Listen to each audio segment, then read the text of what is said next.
ହେଲା।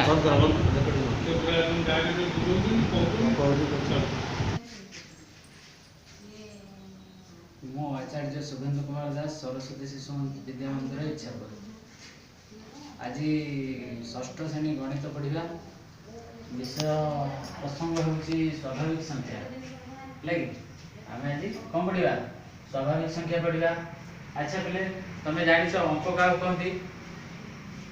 अच्छा हाँ हाँ ठीक अच्छे मुझे कहीदे अंक हूँ कौन आम नीतिदिन जीवन में जो संख्या गुड़िक व्यवहार करा माने 0 ठारू 9 जाके से गुड़िक अंक कहती बा अंक संख्या हूँ 10टी। आमर अंक संख्या हूँ 10टी 0 1 2 3 4 5 6 7 8 9 अंक संख्या है 10टी बुझे। ताले आम व्यवहार कर मोट अंक संख्या हूँ 10टी से गुड़िक है कौन ना 0 1 2 3 4 5 6 7 8 9। तो आम जाना कौन ना स्वाभाविक संख्या आम जो संख्या गणिबा कार्य व्यवहार करगुड़ी को गणन संख्या बा स्वाभाविक संख्या कहती से गुड़ी को गणन संख्या बा स्वाभाविक संख्या कहती। आई संख्या व्यवस्था को कैपिटल एन द्वारा सूचित करा जाए। यही संख्या व्यवस्था को कैपिटल एन द्वारा सूचित करा जाए। आउ से संख्या गुड़िक हूँ कौन ना 1 ठारू आरंभ कर अगणित संख्या पर्यंत अच्छी। आउ सबुठारु क्षुद्रतम स्वाभाविक संख्या हूँ 1 आउ बृहत्तम स्वाभाविक संख्या आम कहीपर ना बृहत्तम स्वाभाविक संख्या आम कहीपर ना। अच्छा ठीक अच्छे यहाँ हूँ आमर स्वाभाविक संख्या विषय जानिले आम करवा कौन अभ्यास कार्य 4.1 अभ्यास कार्य 4.1 करवा। ताले ये क्षुद्रतम स्वाभाविक संख्या हूँ के ना 1 क्षुद्रतम स्वाभाविक संख्या 1 आ पूर्ववर्ती परवर्ती संख्या विषय जानिबा।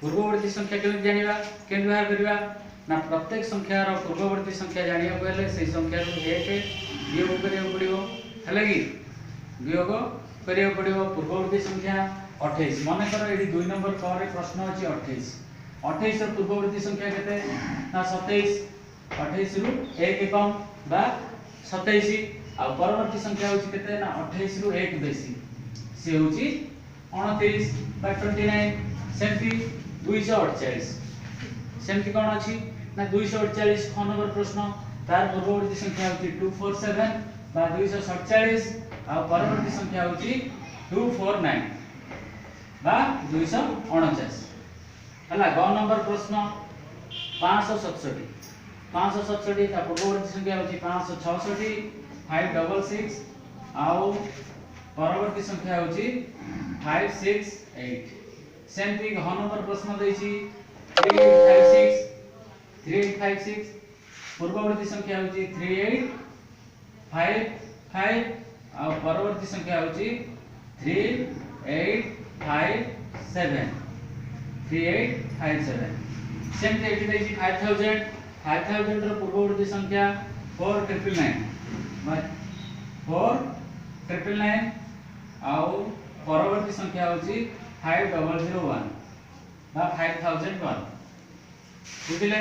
तापर नंबरटा होछि 6 नंबरटा दैछि 69999 तार परवर्ती संख्या होछि केते 1 लाख बुझिले कि पूर्ववर्ती संख्या होछि 69998।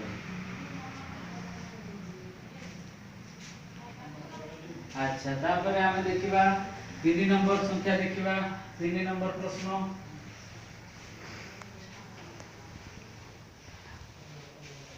अच्छा 3 नंबर प्रश्न देछि आपनकर 3 नंबर कौन प्रश्न देछि 3 नंबर क देछि 57 ठारू क्षुद्रतम केतोटी संख्या अछि 57 ठारू